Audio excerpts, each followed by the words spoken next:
Hello friends, स्वागत है आपका अपने यूट्यूब चैनल में।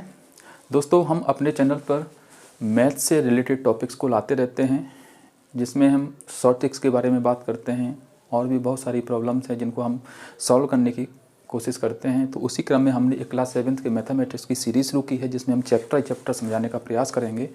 तो उम्मीद है दोस्तों आप उस सीरीज़ को कवर करेंगे, 1 बाय 1 सारे चैप्टर्स को आप समझने की कोशिश करेंगे। और आपको कोई समस्या आएंगी तो हमें कमेंट बॉक्स में बताएंगे, हम आपको उन सभी प्रॉब्लम्स का सॉल्यूशन देने की कोशिश करेंगे।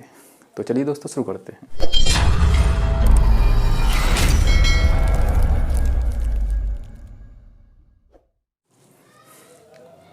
दोस्तों, उसी सीरीज के क्रम में हम अभ्यास फर्स्ट ए क्लास 7th के मैथ्स का स्टार्ट करने जा रहे हैं। तो उसमें मैंने पहला क्वेश्चन लिया है। पहला क्वेश्चन है, निम्नांकित पूर्णांकों को परमेय संख्याओं के रूप में लिखिए जिनका हर एक हो। यानी हमें यहाँ पे कुछ संख्याएं दी गई हैं, कुछ पूर्णांक दिए गए हैं और इनको हमें परमेय संख्या के रूप में बदलना है। यानी ये सब पूर्णांक हैं। पूर्णांक क्या होता है, पूर्ण संख्या क्या होती, प्राकृतिक संख्या क्या होती, इसके बारे में हमने एक अलग से वीडियो बना दिया है। अगर आपने नहीं देखा है, अगर आप नहीं जानते हैं तो प्लेलिस्ट में जाकर के आप उसको देख सकते हैं।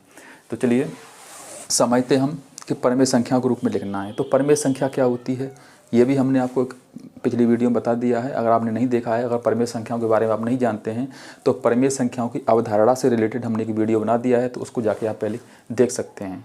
तो चलिए, उम्मीद करते हैं आप उस वीडियो को देख के आए होंगे या आप पहले से परमेय संख्याओं के बारे में जानते हैं। तो चलिए, हमें इन पूर्णांकों को परमेय संख्या के रूप में लिखना है। जैसा कि हम जानते हैं, परमेय संख्या ऐसे रूप को हम परमेय संख्या कहते हैं जिसमें P/Q के रूप में लिखा जा सके, यानी अंश और हर के रूप में लिखा जा सके, जहाँ पे हर 0 न हो। तो ऐसी सभी संख्याओं को हम परमेय संख्या कहते हैं। तो देखिए, हम -7 है पहला वाला लेते हैं। तो -7 को हम परमेय संख्या बनाएंगे। तो परमेय संख्या बनाने का अर्थ ये हुआ कि हमें बटे में भी कोई संख्या रखनी होती है। तो -7 के बटे में अगर कुछ भी नहीं है तो यहाँ पे हमने देखा हर एक हो, तो हर एक ही बनाना है। और किसी भी संख्या में 1 का भाग लगाने पे कोई फर्क नहीं पड़ता है, तो हम नॉर्मली बटे 1 लिख करके इसको परमेय संख्या बना देंगे, क्योंकि यहाँ पे अंश भी है, हर भी है, तो ये एक परमेय संख्या बन गई। बहुत ही सिंपल क्वेश्चन है। ऐसे सेकंड वाले में 11 है तो 11/1, थर्ड में 27/1, इसी तरह से 45/1, 71/1, ये सभी हमारी परमेय संख्याएँ हैं।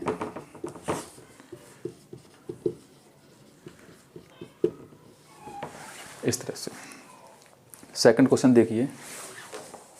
सेकंड क्वेश्चन में लिखा है कि -4/5 को ऐसी परमेय संख्या के रूप में लिखिए। यानी कि -4/5 ऑलरेडी परमेय संख्या है, लेकिन हमें उसको बदलना है, एक ऐसी संख्या में बदलना है जिसका अंश, यहाँ पे ये 4 क्वेश्चन दिए गए हैं, हमें चारों करने हैं, जिसका अंश कितना हो, 8 हो।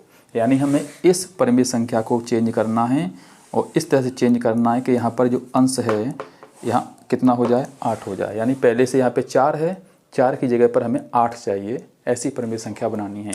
तो देखिए, थोड़ा सा दिमाग लगाइए। यहाँ पे 4 है, 4 की जगह पे 8 कब आ सकता है, 2 का गुणा कर दें।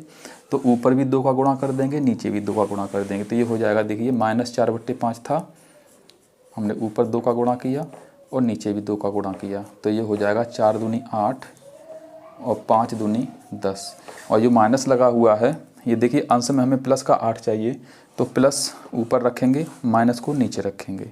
इस तरह से हो जाएगा, अंश की जगह पर 8 आ गया। इसी सेकंड वाले को देखेंगे इस तरह से, जैसे हमें 16 चाहिए, हमारा पहले से 4 है, लेकिन 4 की जगह पर अंश हमें कितना चाहिए, 16 होना चाहिए। हमें अंश ही तो बदलना है। तो अंश की जगह पर 16 कब आएगा, जब 4 में 4 का गुणा कर दें। तो देखिए, जब 4 का गुणा ऊपर करेंगे तो 4 का गुणा नीचे भी करना पड़ेगा।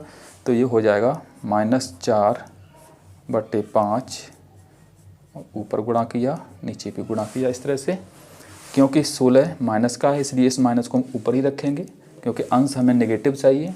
तो ये हो जाएगा -4 का 4 में किया 16 और 5 का 4 में किया 20। इस तरह से थर्ड और फोर्थ को भी आप बड़े आसानी से कर सकते हैं। जैसे यहाँ पे 20 है तो 4 की जगह पर 20 कब आ सकता है, जब हम इसमें 5 का मल्टीप्लाई करें। तो देखिए, 5 का ऊपर करेंगे, 5 का नीचे करेंगे, तो सीधा सीधा कर देते हैं। 5 का 4 में किया 20 और 5 का 5 में करेंगे 25। हमें ऊपर पॉजिटिव चाहिए, तो ये वाला नेगेटिव हम ऊपर नहीं रखेंगे, नीचे रख देंगे और ये उत्तर हो गया। इसी तरह से लास्ट वाला देखिए, 24 है हमें 4 की जगह पर 24 चाहिए नेगेटिव में, तो ये नेगेटिव तो ऊपर रहेगा, बाकी 4 की जगह पर 24 तब आएगा जब 6 का गुणा करें। तो 6 का ऊपर करेंगे 24, 6 का 5 में करेंगे 30, तो ये हो जाएगा -24 और नीचे हो गया 30। इस तरह से परिमेय संख्याओं के हर को धनात्मक बनाइए। परिमेय संख्या लिखी हुई हैं कुछ, हमें क्या करना, उसका जो हर है, हर का अर्थ हुआ नीचे वाली संख्या, उसको हमें कैसा बनाना है, धनात्मक बनाना है। अगर नेगेटिव लगा हुआ है तो उसको हमें हटाना है। किस तरह से हटाएंगे देखिए समझते हैं। यहाँ पे 11 है, इसको हमें धनात्मक बनाना है, तो ये वाला माइनस ऊपर जाएगा। तो समझने से पहले एक चीज़ और समझ लेते हैं कि अगर एक माइनस होता है तो माइनस रहता है, अगर -2 हैं तो माइनस और माइनस का गुणा होके प्लस हो जाता है, माइनस अगर 3 हैं तो भी माइनस ही रहेगा, माइनस अगर 4 हैं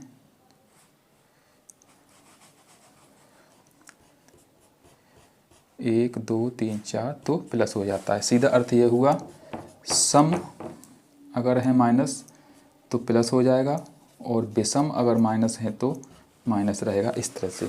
तो चलिए समझते हैं। तो माइनस ये वाला जब ऊपर जाएगा तो एक माइनस पहले से है और ये वाला माइनस ऊपर गया तो माइनस और माइनस मिलके प्लस हो गया, क्योंकि 2 माइनस हो गए, तो ऊपर हो गया 9 और नीचे हो गया 11। इसी तरह से यहाँ भी देखिए, ये वाला माइनस हम ऊपर भेजना है, माइनस इसलिए ऊपर भेजना है क्योंकि हमें हर को धनात्मक बनाना है, पॉजिटिव बनाना है। पॉजिटिव का अर्थ ये हुआ कि हमें कोई भी नेगेटिव का चिन्ह नहीं चाहिए। तो ये माइनस जब ऊपर जाएगा तो देखिए ऊपर पहले से कोई माइनस नहीं है, तो इसलिए ये माइनस ऊपर चला जाएगा, कोई दिक्कत नहीं। -11 हो गया ऊपर और नीचे 17 हो गया। बहुत ही सिंपल क्वेश्चन है ये। देखिए माइनस नीचे से ऊपर जाएगा, पहले से एक माइनस ऊपर है तो माइनस और माइनस प्लस हो गया, तो ये हो गया 4/19। और ये वाला देखिए माइनस यहाँ से ऊपर जाएगा तो ये हो जाएगा माइनस के 7 और बट्टे 13। बहुत ही सिंपल क्वेश्चन है, लेकिन अब है नंबर पे तो उसको तो करना ही पड़ेगा। क्या है, निम्नांकित परिमेय संख्याओं के अंश को, अभी हमने पीछे वाले क्वेश्चन में किया तो वहाँ पे हर को हमने धनात्मक बनाया था, लेकिन यहाँ पे हमें अंश को धन पूर्णांक बनाना है। अंश का अर्थ ये हुआ कि ऊपर वाली जो संख्या है उसे हमें पॉजिटिव बनाना है। तो पॉजिटिव बनाने के लिए हम क्या करते हैं, पीछे वाले क्वेश्चन में क्या किया था, हमने नेगेटिव को हमने ट्रांसफ़र कर दिया था। तो इसी तरह से हम अंश में से नेगेटिव को ट्रांसफ़र करके हर में पहुँचा देंगे। देखिए किस तरह से, माइनस ऊपर लगा हुआ है, इसको नीचे ले जाएंगे तो ऊपर रह गया 7 और ये माइनस नीचे जाएगा, नीचे पहले से कोई माइनस तो है नहीं, तो ये माइनस नीचे सिंपली लग जाएगा, हो जाएगा -13।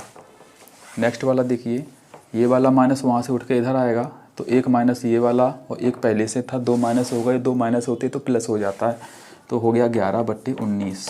माइनस कहाँ चले गए, ये वाला माइनस आके इसके साथ मिल गया और प्लस हो गया, और प्लस को लगाओ ना लगाओ कोई फ़र्क नहीं पड़ता। तीसरा देखिए, -18/23 है, ये वाला माइनस नीचे आएगा, नीचे पहले से ही प्लस है, यानी माइनस नहीं है, तो एक ही माइनस होता है तो माइनस रहता है, 2 होते हैं तो प्लस हो जाता है, तो ये हो गया 18/23।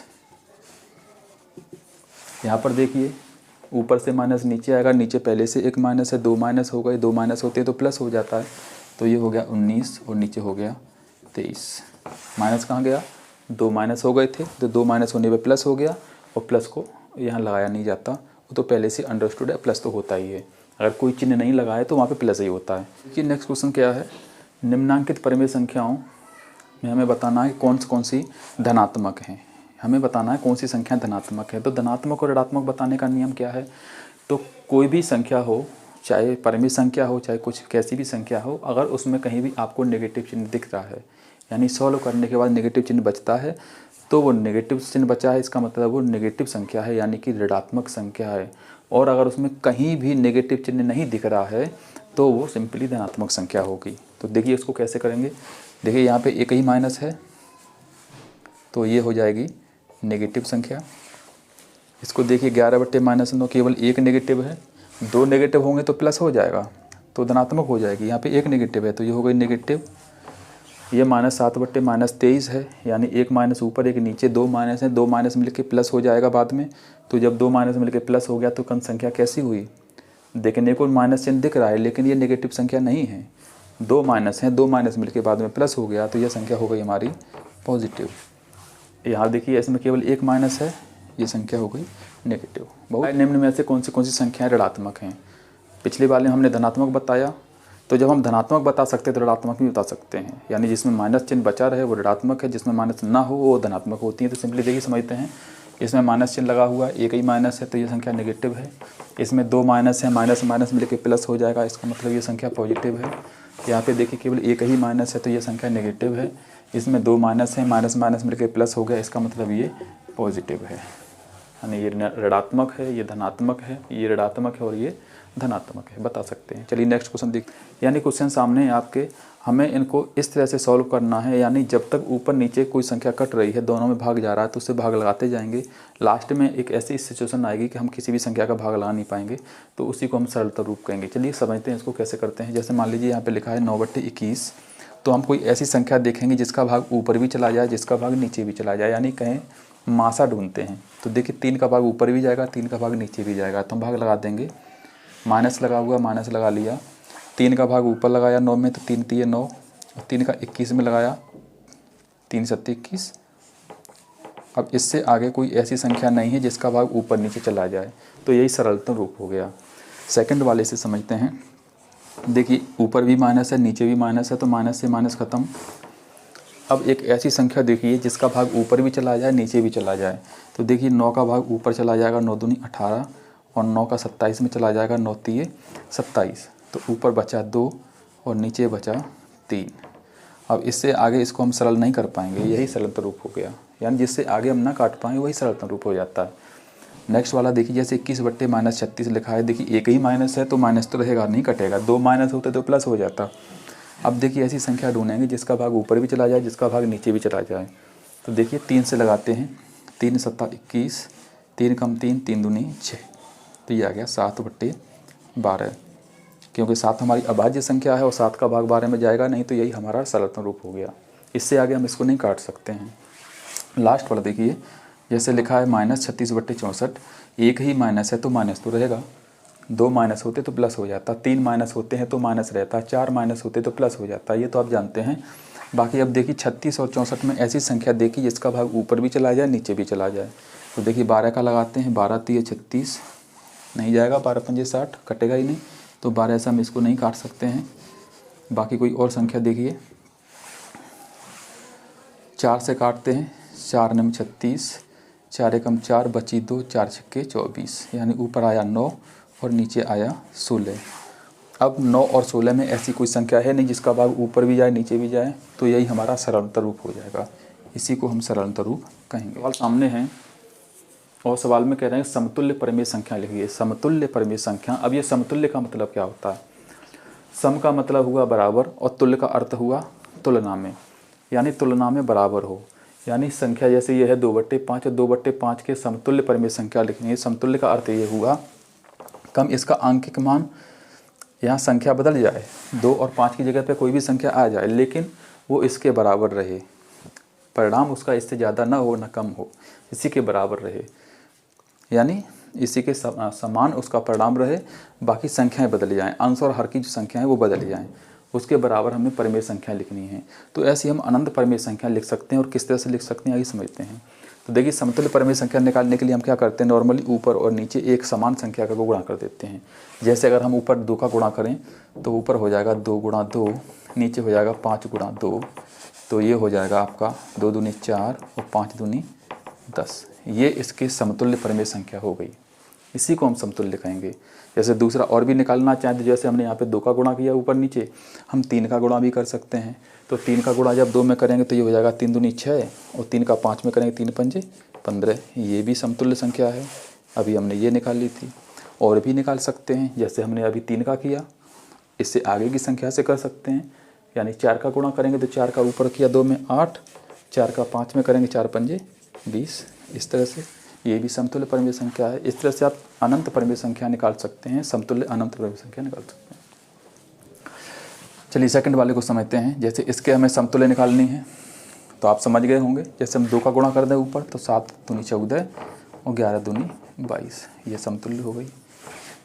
और भी निकाल सकते हैं, जैसे इसके बराबर निकालें। मान लीजिए हम 5 का गुणा कर दें तो 5 8 40 और नीचे भी 5 का गुणा करेंगे 5 25, ये समतुल्य परिमेय संख्या हो गई।